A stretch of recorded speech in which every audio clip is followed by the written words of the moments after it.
Bonjour Christophe et Fatia, bienvenue sur The Leak FWI. On se revoit un an après le début de l'affaire, Claude Jean-Pierre. Comment allez-vous? Après un an, on continue la lutte effectivement. On se reconstruit, on essaie de construire un nouveau monde. Moi j'essaie de me reconstruire un nouveau moi, plus militant.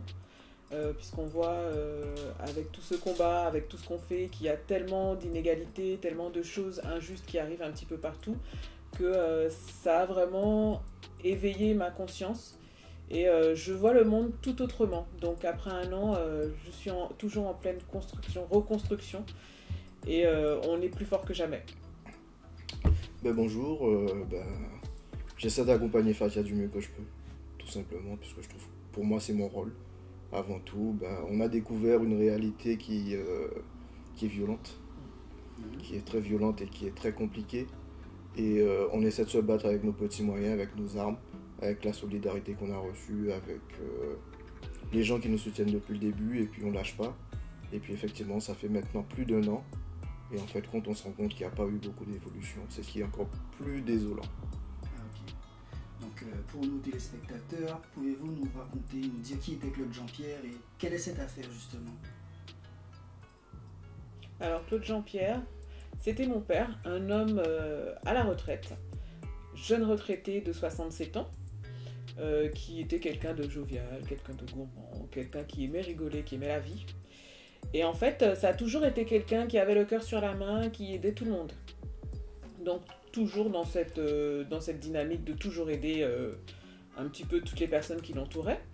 Il rentrait chez lui un samedi matin, le 21 novembre 2020, et il a été arrêté par 2 gendarmes pour un simple contrôle routier. Donc il a obtempéré, il s'est arrêté sur le bas-côté. D'ailleurs, on a des images qui le prouvent, justement, parce que ce contrôle, malheureusement, s'est terminé de la façon la plus tragique qui puisse exister. À la suite de ce contrôle, malheureusement, les choses se sont envenimées, on ne sait pas pour quelle raison. Les 2 agents de gendarmerie qui ont contrôlé mon père ce jour-là l'ont extrait de son véhicule. L'extraction a été d'une telle violence qu'il a eu 2 vertèbres cassées.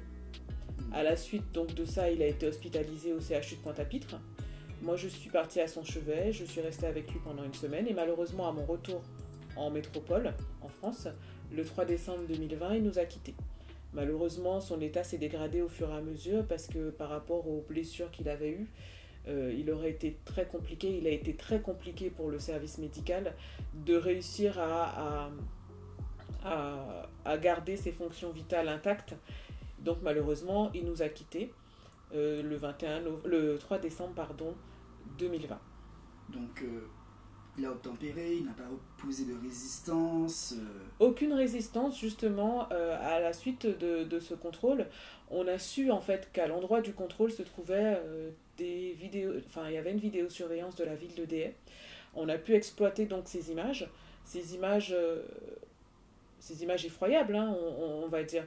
Puisqu'en fait, à partir du moment où j'ai été contactée pour m'informer que mon père avait été hospitalisé, je n'ai pas pensé une seule seconde qu'il pouvait s'agir de violence des forces de l'ordre. Pas une seule seconde.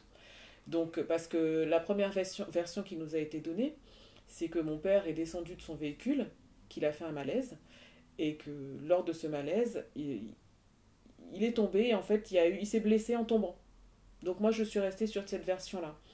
Et en fait, c'est le service médical qui nous a alertés, qui nous a dit, écoutez, au vu des blessures de votre père... Eux-mêmes, ils ont trouvé ça bizarre. Oui, tout à fait. J'ai vu les médecins à plusieurs reprises qui ont été très insistants, qui voulaient absolument savoir ce qui s'était passé. Donc, nous, on leur disait simplement qu'il était tombé, parce que c'est l'information qui nous a été communiquée par les gendarmes, les 2 gendarmes ayant opéré le contrôle. Et en fait, pour vraiment essayer de savoir ce qui se passait, on a su qu'il y avait une vidéosurveillance à l'endroit du contrôle. Donc, on a fait ce qu'il fallait pour avoir ces images. On a porté plainte. On a eu notre avocat, Maître Bernier, qui nous a accompagnés dans toutes ces démarches. On a pu avoir ces images qu'on a pu visualiser donc, au mois de janvier, quelques semaines après. Et à partir de là, en fait, la première visualisation de ces images a été très compliquée pour moi. au point que j'ai pas pu aller au bout de ces images. C'était pas possible pour moi, tant la violence du choc était terrible. Et en fait, j'ai mis du temps, beaucoup de temps, à comprendre pourquoi et comment on en arrive là. Donc, j'ai pu visualiser quelques minutes de la vidéo, et c'est Christophe qui a pu, accompagné de nos avocats et de ma tante, visualiser la suite. Au jour d'aujourd'hui, j'ai toujours pas vu toute la vidéo, parce qu'en fait, je refuse de la regarder, parce que je ne veux pas garder en fait cette image de mon père. Donc Christophe l'a vu, lui, et beaucoup de Français. Cette vidéo, malheureusement, a été diffusée par le média, un média indépendant qui a réussi, par ses investigations, à avoir cette vidéo. Donc, elle a été diffusée par ce biais. Et en fait, tout le monde a vu l'horrible réalité de ce 21 novembre, parce que on a eu beaucoup de personnes qui doutaient en fait de la véracité de notre discours, de notre histoire. Et en fait, à travers ces images, tout le monde a bien vu qu'on n'extrapolait pas, que la vérité était telle qu'on l'avait décrite, et que la mort de mon père n'est pas due à un simple malaise, mais il a été tué par 2 personnes qui aujourd'hui jouissent d'une liberté totale. Ils sont encore en Guadeloupe? Et il semblerait qu'ils ne soient pas en Guadeloupe et qu'ils exercent encore où on ne sait pas. Voilà. D'accord. Et quelles sont les démarches que vous avez entreprises pour savoir la vérité? En fait, dès le début, en fait, nous, ce qui nous a interpellé tout de suite, c'est le corps médical. Donc, on s'est posé la question comment un homme de 67 ans peut passer de contrôle de gendarmerie à vertèbre cassée et état de tétraplégie, suivra la mort. Donc, forcément, ça ne peut qu'interpeller ce genre de situation. Donc, tout de suite, on a mené nos propres investigations. Par exemple, avec un cousin de Fatia qui est infirmier et qui nous a dit clairement, en regardant les rapports médicaux, que c'est pas possible que quelqu'un se fasse ça tout seul. Donc, c'est à ce moment-là qu'on a commencé à investiguer. On nous a dit qu'il y avait une vidéosurveillance dans le coin. Et c'est pour ça qu'on a entamé les démarches administratives pour récupérer le plus rapidement possible la vidéo. Sauf que quand on a entamé ce processus, c'est un processus qui a été très long. Le contrôle a lieu le 21 novembre, on obtient la vidéo le 5 janvier. Donc entre-temps, on n'avait même pas pu faire l'enterrement de Claude. Donc c'est encore une douleur, une souffrance supplémentaire pour la famille. Donc c'est-à-dire qu'on pouvait même pas voir son corps, on pouvait même pas envisager un processus de deuil. Donc jusqu'à maintenant, on ne peut pas l'envisager puisque le combat, il continue. Donc c'est tous ces éléments-là, c'est une lenteur inexplicable pour des faits qui sont relativement très très graves. Donc jusqu'à maintenant ça nous interpelle et jusqu'à maintenant on se bat pour la vérité, on la connaît maintenant clairement aujourd'hui. Donc on se bat pour obtenir justice. Comment expliquez-vous que les images de vidéosurveillance qui appartiennent à la commune ont pris autant de temps à être diffusées? C'est le processus, j'ai envie de dire, légal. Puisqu'en fait, ce qui s'est passé, c'est que Fatia a porté plainte la veille du décès de son père, donc le 2 décembre. Et en fait, dès qu'on a porté plainte, puisque la plainte de Fatia a été refusée au commissariat de Sainte-Rose, à la gendarmerie de Sainte-Rose, pardon. Je pense qu'elle pourra mieux l'expliquer que moi. Et quand la plainte a été portée par notre avocate au niveau du procureur de la République de Basse-Terre, à ce moment-là, dès que la plainte a été déposée, la vidéo a été mise sous scellé et récupérée à la mairie de Déhay. Donc du coup, dès qu'elle est mise sous scellé, il y a des procédures. Il y a des procédures et c'est ce qu'on a essayé de déclencher ces procédures, sauf qu'il y a certaines choses qui on dira, n'allaient pas dans notre sens, qui ont fait que ça a duré près de mois. Ça a duré près de mois, puisqu'on a un procureur qui était en vacances. Et d'où le fait qu'on ait communiqué de point de vue local. C'est parti de là. Voilà. C'est comme ça que nous avons été interpellés. C'est comme ça, puisque nous on s'est sentis obligés en fait de dire aux Guadeloupéens la vérité, qu'il se déroulait des choses un peu bizarres en Guadeloupe.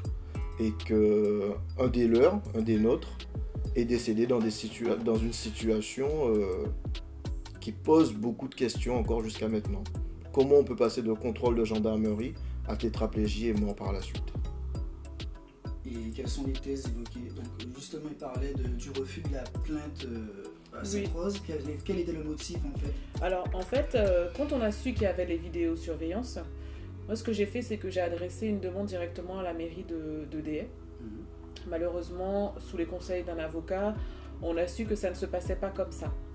Il fallait d'abord porter plainte pour que la vidéo soit saisie et après mise sous scellé et exploitée par directement si je puis dire, le système judiciaire. Donc ce que j'ai fait, c'est que résident à Sainte-Rose, au domicile de ma mère, j'étais en vacances, j'étais de passage puisque j'étais venue au chevet de mon papa, je me suis dit c'est plus simple d'aller à Sainte-Rose. Il faut savoir que Sainte-Rose et Dayay, c'est les villes voisines. Mais pour une question de praticité et aussi pour une autre raison que je vous expliquerai après, j'ai préféré aller à Sainte-Rose. Donc je me suis rendue à Sainte-Rose, accompagnée de ma tante. Et arrivée là-bas, donc on a patienté pas mal de temps. J'ai été reçue par quelqu'un qui m'a expliqué qu'en fait, on ne pouvait pas prendre ma plainte à Sainte-Rose parce que les faits n'avaient pas été déclarés sur la commune de Sainte-Rose, qu'il fallait que j'aille à Dayay. Ce qui est faux. La raison pour laquelle je n'ai pas voulu me rendre à Dayay, c'est tout simplement parce que il y avait de fortes chances que je sois reçue par les personnes qui avaient violenté mon père. Voilà pourquoi je ne voulais pas y aller. Donc on me demande de me rendre à la gendarmerie de Dayay, sachant que c'est exactement à cet endroit-là où tout s'est passé. Donc j'ai eu beaucoup de mal avec ça. Donc c'est vrai que comme on avait déjà été conseillé par un avocat, Maître Bernier s'est proposé de déposer notre plainte directement au procureur de Basse-Terre. C'est ce qui a été fait. Notre plainte a été déposée le 2 décembre, la veille de mon départ, justement. On s'était dit qu'il fallait absolument que ça soit fait avant que je rentre en France, de façon à ce que les éléments soient saisis, exploités, et que si toutefois je suis amenée à revenir, en fait, on aurait déjà avancé sur le dossier.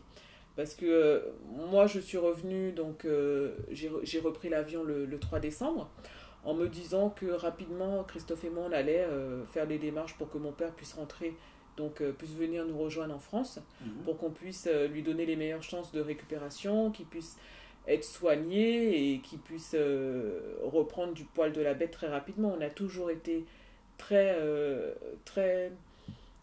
croyants, si je peux dire. On a toujours gardé espoir qu'il puisse se réveiller, qu'il puisse se relever de toutes ses blessures. Malheureusement, il nous a quittés le lendemain. Donc le jour même, le 3 décembre. Et c'est là qu'on est reparti en Guadeloupe. Donc on est resté là-bas à peu près 1 mois et demi, le temps de vraiment faire tout ce qu'on pouvait sur place pour pouvoir faire avancer ce dossier. Donc effectivement, c'est ce qu'on a fait. On a fait avancer le dossier au niveau juridique. On a essayé d'accompagner, et la famille aussi nous a accompagnés dans ce dur travail de deuil. On a accompagné mon père dans sa dernière demeure. Et par la suite, nous, on est rentrés directement en France. Et est-ce que la population a été très en alerte? Est-ce qu'elle vous soutient? Franchement, c'est aussi ce qui nous tient. Puisque dès le début, une fois qu'on a révélé ce qui s'était passé, on a eu un fort soutien tout de suite. La population, des organisations syndicales, politiques, on a vraiment eu une unité derrière cette cause. Et on tient jusqu'à maintenant à remercier toutes les personnes qui nous soutiennent et qui croient en notre combat. Puisque en fait, c'est compliqué de se retrouver dans ce genre de situation. Le soir, quand on est dans notre lit, on y pense, ça fait partie de notre quotidien. On est là-dedans H24 pratiquement en même temps. On essaie de continuer à avoir une vie sociale, mais c'est très compliqué. Puisque le combat, on nous voit peut-être parfois dans des manifestations, dans des meetings, dans des marches, etc. Mais c'est un combat de tous les jours, puisqu'on doit penser à l'administratif, on doit penser à la pression qu'il faut maintenir tant qu'il n'y a pas eu de décision définitive prise dans ce dossier. Et nous, on fera tout ce qu'il faut pour que les mises en cause soient tenues responsables de leurs actes. Justement, je rebondis sur ce que dit Christophe. C'est important pour nous de maintenir la pression tant qu'on n'a pas une décision de la justice. Parce qu'on a une question qui revient souvent, des proches, des amis, mais pourquoi vous faites tout ça? Pourquoi vous continuez à aller aux marches? Pourquoi vous marchez? Il y a des gens qui se demandent pourquoi vous continuez le combat en fait. Pourquoi vous continuez le combat puisque c'est perdu d'avance ou que vous n'avez pas forcément les chances d'avoir raison. On nous dit souvent c'est le combat David contre Goliath. On nous dit des choses comme ça. Mais faut qu'on croie en nous, en fait. Quand on voit ce qui se passe en Guadeloupe en ce moment, en fait, on est obligé de lutter pour avoir ce qu'on veut. Il faut que les gens arrivent à comprendre ça. Tant qu'on n'a pas ce qu'on veut, tant qu'il y a de la vie, il y a de l'espoir. Et c'est ça aussi notre combat, c'est de montrer qu'on ne lâche pas, en fait. Que la justice comprenne que on reste des personnes fortes malgré ce qui nous blesse, malgré ce qui nous a blessés et ce qui aurait peut-être pu nous achever. Mais non, on est là, on reste là, on continue, on se battra jusqu'au bout. C'est important. Comment expliquez-vous le silence de la classe politique guadeloupéenne face à... Vous avez parlé des organisations politiques, mais en général ce sont des organisations dites nationalistes, mais pas les grands partis socialistes, GUSR, qui sont affiliés à des groupes politiques nationaux. Alors, après, il y a quand même aussi le Parti communiste, qui n'est pas nationaliste forcément, qui nous a apporté son soutien. Et alors, les grandes classes politiques classiques, on dira, droite, gauche, etc., c'est une représentation qui est assez paradoxale en Guadeloupe, dans le monde politique. En général, ils ont des casquettes politiques, mais les politiques qui sont tenues ne sont pas forcément ni de gauche ni de droite. Elles sont souvent très locales. Donc, il y a ce côté-là. Après, d'un point de vue institutionnel, on a quand même eu le président de région, on a eu le sénateur Servat, le sénateur Mathiazin. Ils ont fait des courriers pour interpeller l'État, le ministre de l'Intérieur et le Premier ministre sur cette situation, sauf qu'à chaque fois on a toujours les mêmes retours, c'est que la séparation des pouvoirs empêche les politiques, entre guillemets, de réellement prendre position. Et en tout cas, c'est souvent le retour qu'on a dans les courriers qu'on fait, c'est que le ministère de la Justice, c'est ce qui nous a répondu, que la séparation des pouvoirs l'empêchait de se prononcer sur ce drame. Donc en même temps c'est un peu paradoxal, puisque qui nomme les procureurs, qui nomme les magistrats, c'est le pouvoir. Donc c'est un peu hypocrite, on ne va pas se cacher. Donc il y a tous ces éléments-là. Après, ça reste administratif. On connaît la lenteur et les problèmes administratifs dans notre pays. Clairement, des prises de position, il n'y a que la mairie de Port-Louis qui a pris position dans cette affaire. Donc après, c'est que des courriers d'alerte. Nous, on les a tous fait aussi, les courriers d'alerte. On en fait encore. On en fait encore. On a, heureusement, grâce à notre combat, on a des élus nationaux, des députés, dont par exemple Madame Panot, Monsieur Coquerel de la France Insoumise, qui nous ont apporté leur soutien et qui ont envie de s'investir pour nous aider à obtenir justice. Donc déjà, ça montre que notre combat est écouté et compris. Donc déjà aussi, ça nous donne de la force. Mais c'est vrai que d'un point de vue investissement politique, vraiment, je pense qu'on aurait pu faire peut-être plus. Surtout que tout le monde a vu ce qui s'est passé. Dans une situation où il y a des doutes, c'est compliqué, on ne peut pas croire forcément notre parole. Là, tout ce qu'on a dit dès le départ, ça a été corroboré de A à Z par les images et par des éléments médicaux qu'on a également exposés lors de la conférence de presse de nos avocats, tout en respectant quand même le secret de l'instruction. Donc, il y a des drames pour lesquels on n'a pas de mal à se soulever.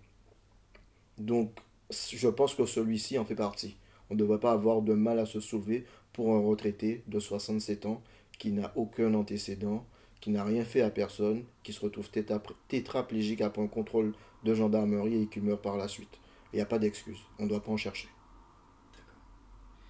Et au début d'interview, vous avez parlé du média qui a diffusé la vidéosurveillance. Comment se fait-il que ce soit des médias nationaux qui prennent la cause, on va dire entre guillemets, pour eux, et les médias locaux guadeloupéens, c'est quasi le silence, quoi. Hormis Canal 10 ou le nôtre. Les médias engagés. Donc, je pense qu'il faudrait poser cette question-là aux médias concernés. Puisque clairement, on a vraiment eu des journalistes qui ont été, on va pas se mentir, hein, on a des journalistes qui ont été très avenants avec nous, très corrects, et qui nous ont vraiment accompagnés en Guadeloupe. Les grands médias, sans forcément les citer, on les connaît tous. Canal 10, qui a été avec nous dès le début. Ouais, et qui nous suivent encore. Guadeloupe Première, RCI, qui, vu le buzz que la situation a fait, donc forcément, ils ont suivi et ils ont été quand même corrects avec nous, on ne peut pas dire le contraire.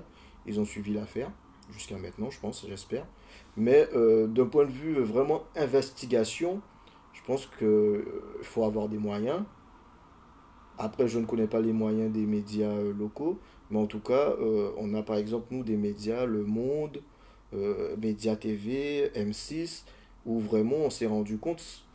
En plus, ces gens-là, ils ont fait leurs investigations sans passer par nous. Hein. Oui. On a été informés quand ils nous ont demandé notre avis par rapport à ce qu'ils avaient découvert, mais ils ont vraiment fait une enquête. Donc, c'était des médias qui ont investigué, qui ont fait des enquêtes. Donc pourquoi les médias locaux ne l'ont pas fait, je ne sais pas, il faudrait leur poser la question. Ont-ils peur d'aller dans des sentiers battus, de révolter la population? C'est votre sentiment? Peut-être aussi. Peut-être. Je ne sais pas, puisque les médias nationaux le font, ils n'ont pas de mal à mettre un peu en cause la parole publique. Donc pourquoi nous on ne le fait pas en Guadeloupe? Est-ce que c'est un effet de la colonisation? Je sais pas.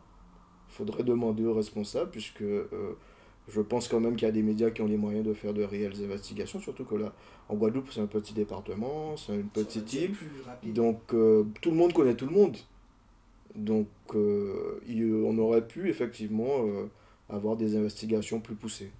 En fait, parfois on a l'impression que les médias sont plus en réaction que dans l'action.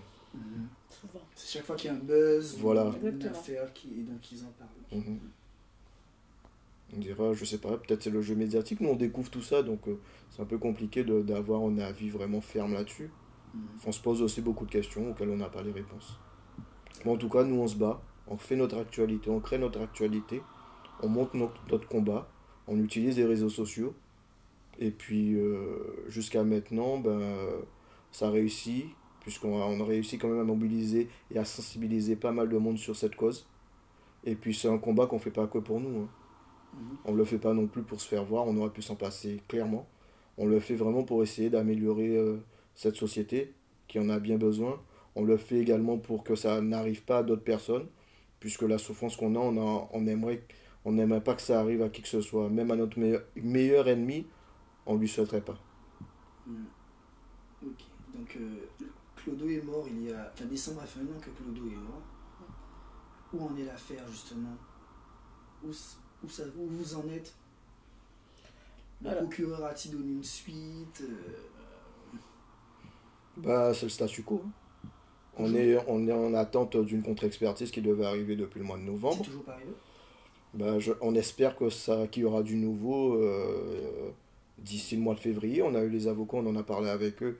Donc ils sont sur le coup, ils travaillent le plus sérieusement avec beaucoup d'efficacité.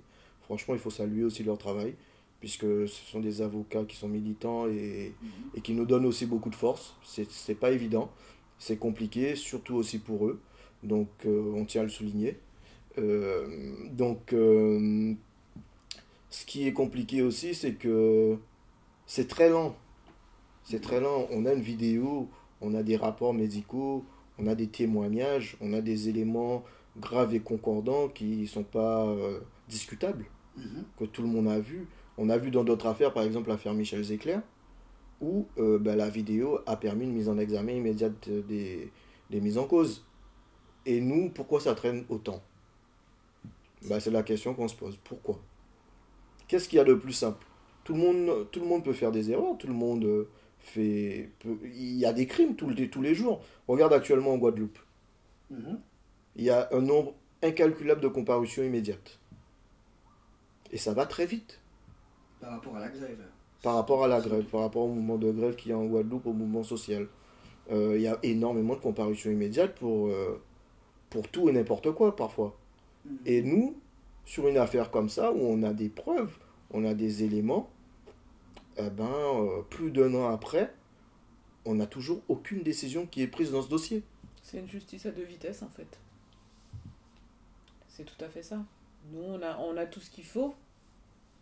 On aurait pu estimer qu'on a tout ce qu'il faut, mais c'est pas notre avis qui compte. Dans notre dossier, on a des éléments lourds et concordants, comme disait Christophe, qui expliquent bien qu'il y a une corrélation entre les violences subies lors de ce contrôle et les blessures. Et pourtant, ça n'avance pas. On a un dossier qui peine, qui traîne, et on ne sait pas, on attend. On est là, on attend. Et effectivement, heureusement qu'on a les avocats qu'on a, qui essaient de faire bouger le dossier. Et pourtant... En fait, on se demande à quel moment la justice prend en considération la souffrance des victimes, en fait. Est-ce qu'ils y pensent? C'est clair. Faut penser quand même que on est des êtres humains, hein. On essaie d'avoir un quotidien, on a des sentiments comme tout le monde, donc comment on peut vivre déjà avec un décès et en plus dans des circonstances aussi dramatiques? Donc en fait, c'est des questions à se poser. Tout un chacun doit pouvoir prendre cette question-là personnellement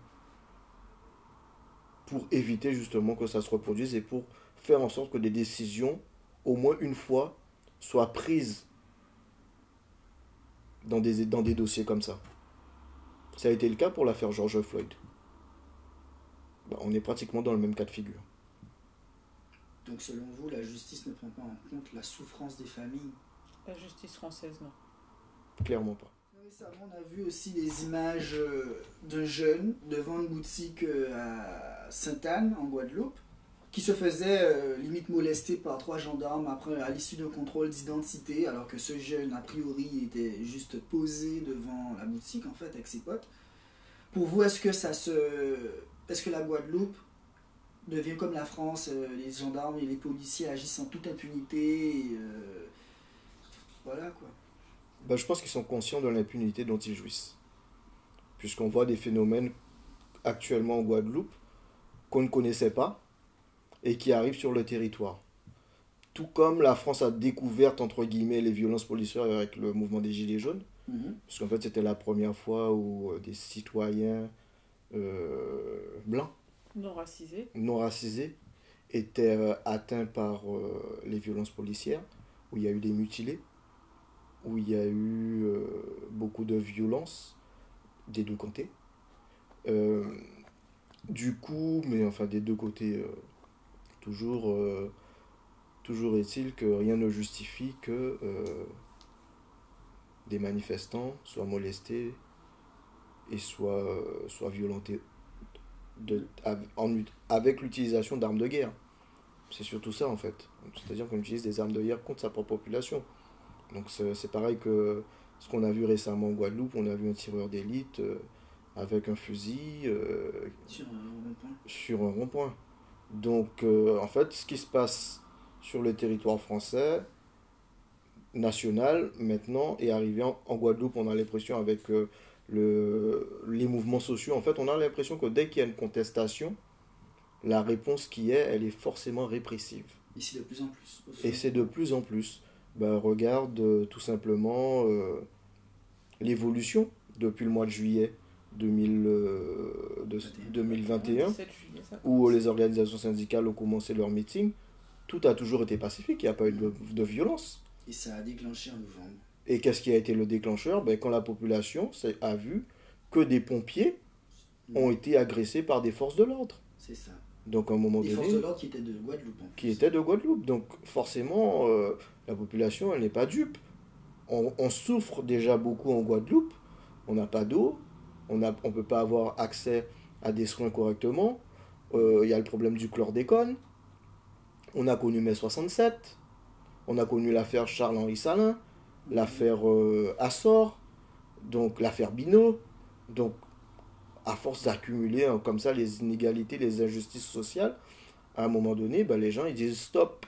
Et c'est ce qui s'est passé en Guadeloupe, où il y a eu cette réponse à cette agression de trop. Donc en fait, tant que la parole publique, tant que les services de l'État aussi ne comprendront pas que il faut que tout le monde soit traité de la même manière. Donc forcément, il y aura des violences comme ça, puisque la violence, malheureusement, engendre la violence. Et tant qu'on n'aura pas des réponses et des solutions à nos injustices, à nos problématiques, qui nous sont propres, alors qu'on est soi-disant au département français, alors à ce moment-là, oui, ce sera toujours en engrenage. Et du coup, pour revenir à l'affaire Clodo, donc Claude Jean-Pierre, comment voyez-vous la suite, Fatia, Christophe J'ai encore du mal à me projeter.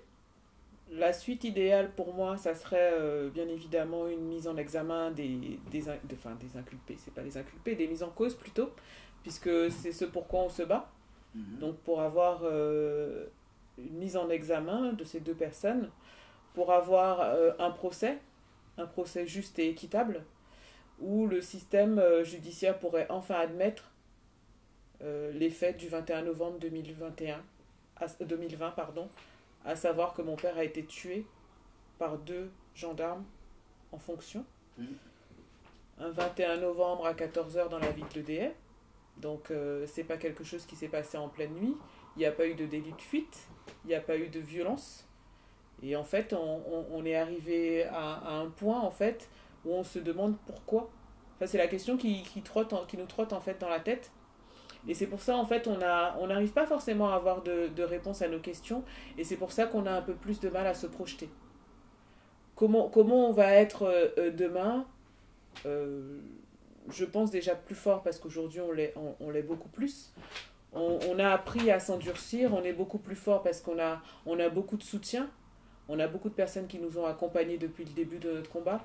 Donc oui, on se sent plus fort. Oui, on espère qu'on le sera encore plus, pour pouvoir encore plus tendre la main aux personnes qui en ont besoin, pouvoir les aider.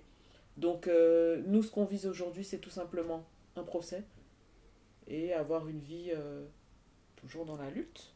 Une lutte différente. On ne luttera pas principalement pour nous, mais on continuera à le faire pour notre pays, tout simplement.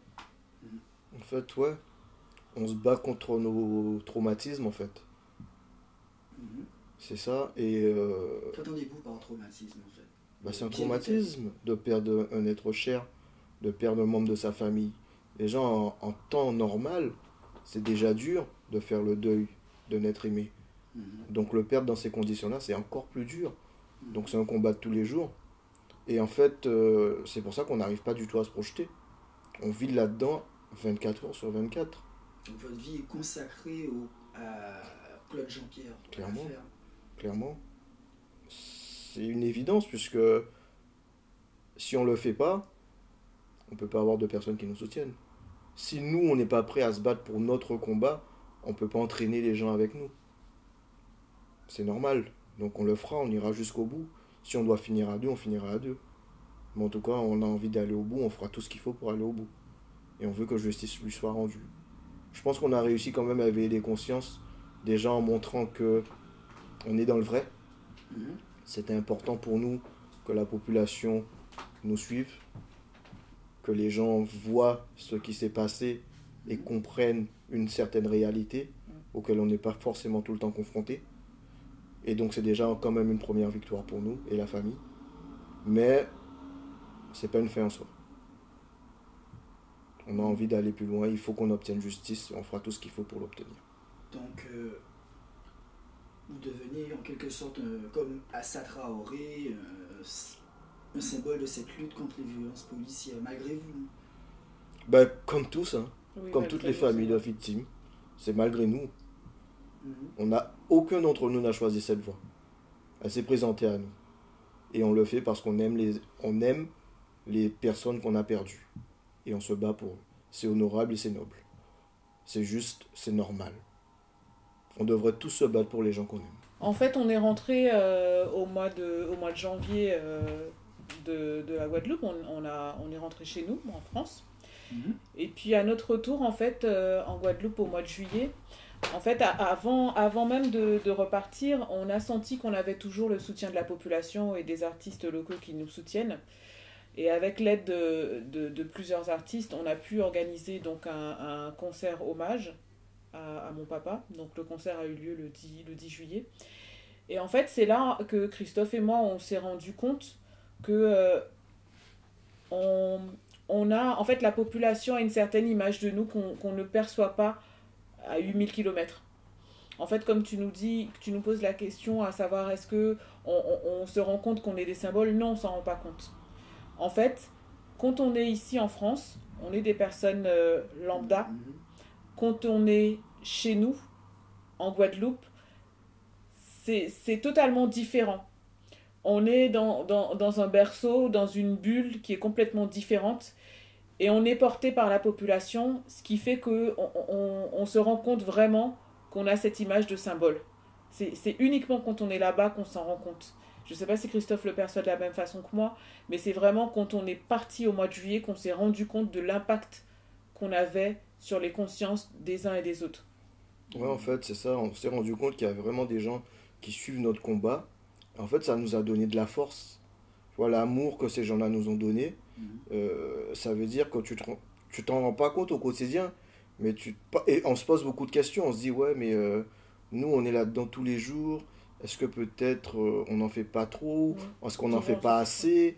On se pose beaucoup de questions. Et en fait, avoir ne serait-ce que ces petits retours d'encouragement en nous disant, ouais, tenez, pas laguer, continuez, tu vois, ben, ça fait du bien en fait. Ça nous aide. Et franchement, c'est des petits trucs qui montrent que psychologiquement, c'est une espèce de traumatisme qu'on vit, pour revenir sur ce que je disais, et qui fait que ben, c'est la solidarité qui nous permet d'avancer. Ouais, c'est là. Beaucoup la solidarité et l'amour du peuple qui pense aussi nos blessures.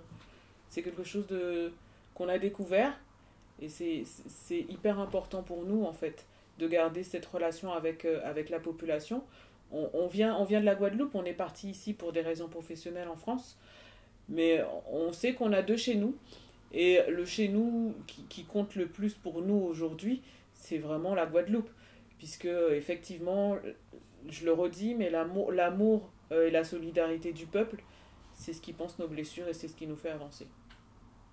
D'accord. Et est-ce que, comme Assa Traoré, vous avez passé à une étape supérieure parce que c'est devenu même un symbole international? Pensez-vous un jour le devenir? On le fait pas pour ça.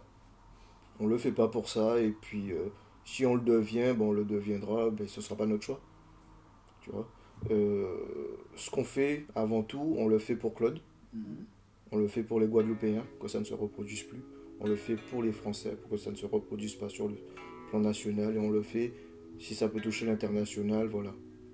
Mais le premier but, c'est vraiment une amélioration de la société. C'est essayer de rendre meilleur l'avenir pour nos enfants, pour les plus jeunes. Et en fait, si on réussit à faire ça, ce sera déjà bien.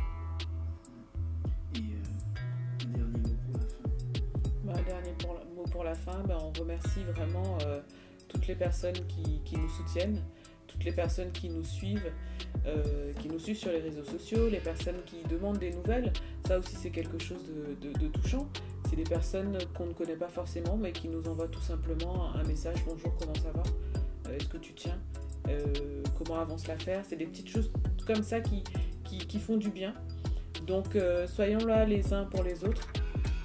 Continuons cette unité qui nous permet d'avancer et surtout un grand soutien aux personnes qui nous soutiennent aussi justement dans notre combat, puisqu'on sait que nos compatriotes de là-bas mènent aujourd'hui un lourd combat, un grand combat. Donc merci à tout le monde et continuons vraiment ce travail de solidarité et d'unité entre nous. Et donc, vous avez parlé des réseaux sociaux, où on peut vous soutenir, vous suivre?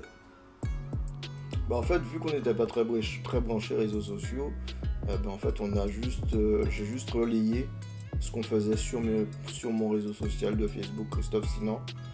Pareil pour que j'ai relié à un compte Instagram qu'on n'avait pas, qu'on a créé pour l'occasion. Malheureusement, c'est pareil, c'est Christophe Sinan et un compte Twitter qui est au nom de Fatia, Al-Kabelar Fatia. Donc c'est ce qu'on utilise pour communiquer avec... on a la chance d'avoir des personnalités et de grands militants comme Assa, comme beaucoup d'autres, comme Rokaya Diallo. Il y a beaucoup de militants qui nous suivent, des gens qui sont aussi dans des médias militants aussi qui nous suivent et qui nous permettent, comme Cerveau non disponible, Nantes Révoltée, etc., qui justement se retrouvent un peu sur le feu des projecteurs aujourd'hui. Beaucoup de médias indépendants et de militants qui nous suivent, donc qui nous permettent d'avoir cette visibilité et qui nous permettent de pouvoir diffuser notre message. On les en remercie d'ailleurs. Et en fait, c'est grâce à ça qu'on tient et qu'on continue le combat et qu'on essaie de faire savoir aux gens qu'on se bat au quotidien. Merci beaucoup, Fatia et Christophe. Merci beaucoup pour cette interview, pour ce bel échange. Merci à toi. Yes.